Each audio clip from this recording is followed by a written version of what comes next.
سمندر کے کنارے ایک آدمی مرا ہوا پڑا تھا۔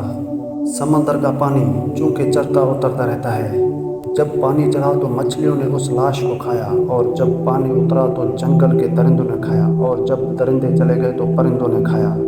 حضرت ابراہیم علیہ السلام نے یہ ملاحظہ فرمایا تو آپ کو شوق ہوا کہ آپ ملاحظہ فرمائیں کہ مردے کس طرح زندہ کیے جائیں گے۔ چنانچہ آپ نے بارگاہ الہی میں عرض کیا، اے اللہ پاک، مجھے یقین ہے کہ تم مردوں کو زندہ فرمائے گا اور ان کے جزائے دریا جانوروں اور درندوں کے پیٹ اور پرندوں کے پوتوں سے جمع فرمائے گا، لیکن میں یہ عجیب منظر دیکھنے کی آرزو رکھتا ہوں۔ حضرت سعید بن جبیر رضی اللہ تعالیٰ عنہ نے فرمایا، جب اللہ پاک نے حضرت ابراہیم علیہ السلام کو اپنا خلیل بنایا تو حضرت ملک الموت علیہ السلام اللہ پاک کی اجازت سے آپ کو یہ خوشخبری سنانے آئے۔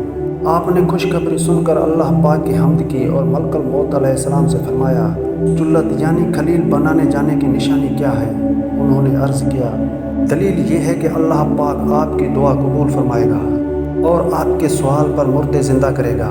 تب آپ نے یہ دعا کی، اے اللہ پاک، مجھے دکھا کہ تو مردوں کو کس طرح زندہ کرتا ہے۔ اللہ پاک نے فرمایا، کیا تمہیں اس پر یقین نہیں؟ حضرت ابراہیم علیہ السلام نے عرض کیا، کیوں نہیں؟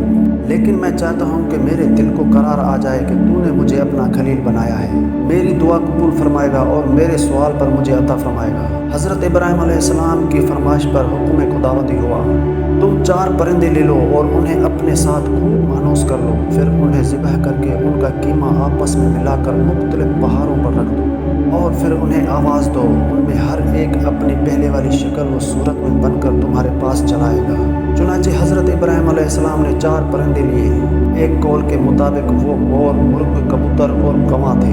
آپ نے انہیں بحکم الہی ذبح کیا اور ان کے پر اکھاڑے اور قیمہ کر کے ان کے اجزاء باہم ملا دیے، اور اس مجموعے کے کئی حصے کر کے ایک ایک حصہ ایک ایک پہاڑ پر رکھ دیا اور سب کے سر اپنے پاس محفوظ رکھ دیے۔ پھر ان پرندوں کو آواز دے کر بلایا۔ آپ کے بلاتے ہی حکم الہی سے وہ اجزاء اڑے اور ہر جانور کے اجزاء علیحدہ علیحدہ ہو کر اپنی ترتیب سے جمع ہوئے، اور پرندوں کی شکل بن کر اپنے پاؤں سے دوڑتے آپ کی خدمت میں حاضر ہو گئے اور اپنے اپنے سروں سے مل کر پہلے کی طرح مکمل ہو گئے۔ سورہ بقرہ کی آیت نمبر 260 میں اللہ پاک نے اس طرح بیان فرمایا ہے، اور جب ابراہیم نے عرض کیا، اے میرے رب، تو مجھے دکھا دے کہ تو مردوں کو کس طرح زندہ فرمائے گا۔ اللہ نے فرمایا، کیا تجھے یقین نہیں؟ ابراہیم علیہ السلام نے عرض کیا، یقین کیوں نہیں، مگر یہ چاہتا ہوں میرے دل کو قرار آ جائے۔ اللہ نے فرمایا، تو پرندوں میں سے کوئی 4 پرندے پکڑ لو، پھر انہیں اپنے ساتھ مانوس کر لو، پھر ان سب کا ایک ایک ٹکڑا ہر پہاڑ پر رکھ دو، پھر انہیں پکارو تو وہ تمہارے پاس دوڑتے ہوئے چلے آئیں گے۔ حضرت ابراہیم علیہ السلام بہت مہمان نواز تھے، چنانچہ منقول ہے، جب تک آپ کے دسترخوان پر مہمان نہیں آ جاتے تھے آپ کھانا نہیں کھاتے تھے۔ ایک دن اللہ پاک کے معصوم فرشتے حضرت ابراہیم علیہ السلام کی خدمت میں معزز مہمان بن کر حاضر ہوئے تھے۔ ان فرشتوں کی تعداد 10 یا 12 تھی، اور ان میں حضرت جبرائیل امین علیہ السلام بھی شامل تھے۔ انہوں نے کہا، سلام۔ حضرت ابراہیم علیہ السلام نے بھی جواب میں فرمایا، سلام۔ یہ اجنبی لوگ ہیں، یہ بات آپ نے اپنی دل میں فرمائی۔ سلام کے بعد حضرت ابراہیم علیہ السلام اپنے گھر تشریف لے گئے اور ایک موٹا تازہ اور نفیس بچڑا بھون کر لے آئے، پھر اسے ان مہمانوں کے پاس رکھ دیا تاکہ اسے کھائیں۔ یہی میزبان کے آداب میں سے ہے کہ مہمان کے سامنے کھانا پیش کریں۔ جب ان فرشتوں نے کھانا نہ کھایا تو حضرت ابراہیم علیہ السلام نے فرمایا، کیا تم کھانا نہیں کھاتے؟ کیا تم کھاتے نہیں؟ فرشتوں نے کوئی جواب نہ دیا تو آپ نے اپنے دل میں ان سے خوف محسوس کیا۔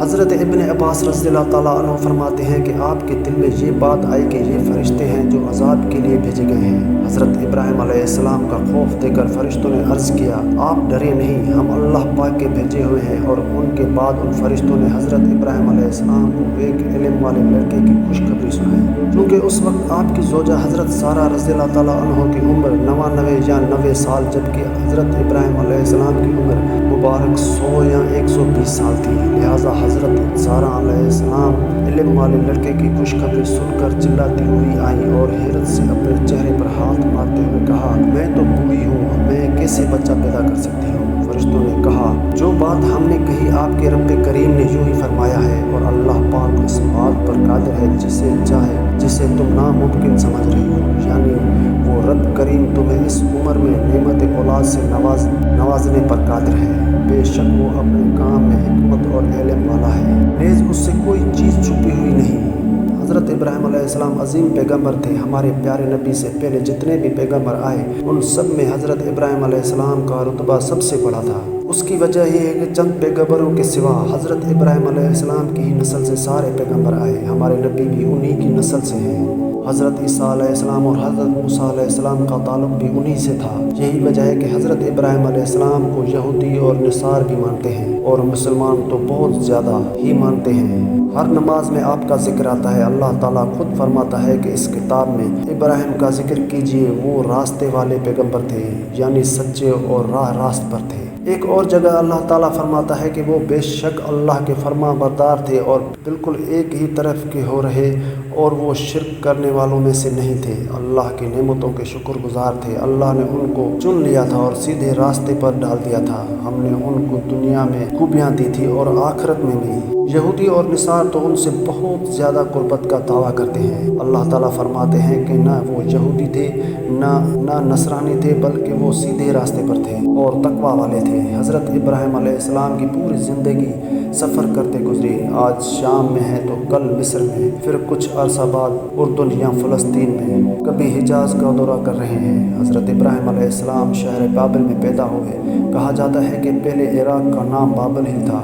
عراق کے ایک شہر کا نام آپ کے والد کا نام آزر تھا۔ آپ کے زمانے میں لوگ بہت زیادہ گمراہ تھے، ہر قسم کی اخلاقی برائیاں ان میں پائی جاتی تھیں۔ آپس میں ان کا برتاؤ بھی اچھا نہیں تھا، نہایت سنگ دل تھے، بھوکوں کو کھانا نہیں کھلاتے تھے، زندہ انسانوں کو آگ میں پھینک دیتے، قتل و غارت کرتے۔ اس لیے اللہ تعالیٰ نے اس قوم کے مقابلے میں حضرت ابراہیم علیہ السلام کے بارے میں فرمایا کہ وہ رحیم المزاج اور حلیم الطبع تھے۔ رحیم المزاج کا مطلب یہ ہے کہ آپ بہت رحم والے تھے اور رحم دل تھے، لیکن آپ کی قوم رحم دل نہ بلکہ سنگ دل اور ظالم تھی۔ آپ بردبار اور صبر کرنے والے، برداشت کرنے والے اور حوصلہ رکھنے والے تھے، لیکن آپ کی قوم ان صفات سے بالکل محروم تھی۔ اللہ تعالیٰ فرماتا ہے تمہارے لیے ابراہیم عمدہ نمونہ ہے، اس لیے تمہارے اندر بھی یہی صفات ہونی چاہیے، برداشت کرنے والے، صبر کرنے والے اور حوصلہ رکھنے والے۔ اور ایک جگہ فرماتا ہے سب سے بہترین دین ابراہیمی ہے۔ دین ابراہیم میں تقویٰ اور سچائی کی دعا کی گئی ہے۔ کہتے ہیں کہ حضرت ابراہیم علیہ السلام اور حضرت لوط علیہ السلام کا زمانہ ایک ہی تھا، بلکہ حضرت لوط علیہ السلام اور حضرت ابراہیم علیہ السلام دور کے رشتے کے بھائی تھے۔ حضرت ابراہیم علیہ السلام کو بت پرستی سے بہت زیادہ نفرت تھی۔ حضرت ابراہیم علیہ السلام کے باپ خود بت پرست تھے اور بت بنا کر بازار میں بھیجتے تھے۔ حضرت ابراہیم علیہ السلام نے اپنے باپ سے فرمایا اے میرے ابا جان، تم بتوں کو پوجتے ہو، گمراہی میں پڑ چکے ہو۔ باپ نے بیٹے کی بات سن کر کہا اے ابراہیم کیا تو ہمارے پاس کوئی سچی بات لے کر آیا ہے یا ہم سے مذاق کر رہا ہے؟ ہمارا اور تمہارا وہی ہے جس نے زمین اور آسمان بنایا۔ پھر فرمایا اے میرے ابا جان، تم ایسی چیز کی کیوں عبادت کرتے ہو جو نہ کچھ سنے اور نہ کچھ دیکھے اور نہ تمہارے کچھ کام آ سکے؟ اے میرے ابا جان، میرے پاس ایسا علم پہنچا ہے جو تمہارے پاس نہیں آیا۔ تم میرے کہنے پر چلو تو تم کو سیدھا راستہ بتلا دوں گا۔ اے میرے ابا جان، تم شیطان کی پرستش نہ کرو۔ شیطان رحمان کا نافرمانی کرنے والا ہے۔